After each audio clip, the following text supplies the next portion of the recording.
All right, welcome back to One Song. We're here with our guest, Fab Freddy. You're so deeply enmeshed in the early hip-hop scene. What is it that people get wrong about it? When people mythologize that era, Yeah. what are people focused on that's Good the wrong question. thing? Or what are they One missing? of the things that I think is connecting to what I'm explaining now is the whole, and this, I think primarily because hip-hop became so big, so pervasive, so massive globally, that this idea that because Kool Herc was of Jamaican ancestry, born in Jamaica and came up, they figured, oh, he must have brought this whole dance hall thing up, and that's what the big inspiration for hip-hop was.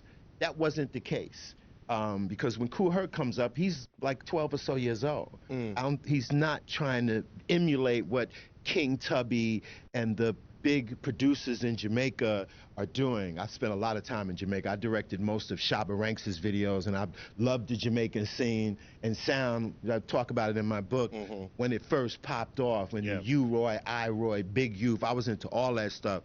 But basically, what I feel was happening, which was even more interesting, is the Jamaican dancehall DJ and the mobile disco DJ later were emulating what the record DJ, which is the actual original DJ, the disc jockey, was doing. He was the guy on the black side that can talk some slick jive patter, sounded cool, had all the hot records. He controlled music and playing music, and that's what the DJ actually wanted to do. So when you check the early Jamaican sound system, if you really dig in deep, you'll know that the Jamaican DJ, when the weather was right, was able to pick up the black radio station coming out of New Orleans and coming out of Florida, coming out of Miami. All the black DJs had late night shows, but when the weather was right, you could tune in and hear, and that inspired what the early... That makes so much sense, because the early Jamaican DJs, rather MCs, were called DJs. Count Machuki in the late 50s, early 60s. Right. He was a DJ, and then the DJs were called selectors, because they're selecting the music. Thank you. Step at this station for identification.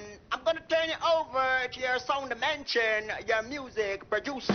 Everybody on the board. So that all makes so much sense to connect those dots there, that what they share in common was they were both separately influenced by DJs on the radio. That was the guy that was doing it. And the New York guys, it was the same thing. You now have the power to be like the radio guy, but he's bringing that to your community, and he can keep the music going. It never stopped. That was like, oh my God, one record to another record.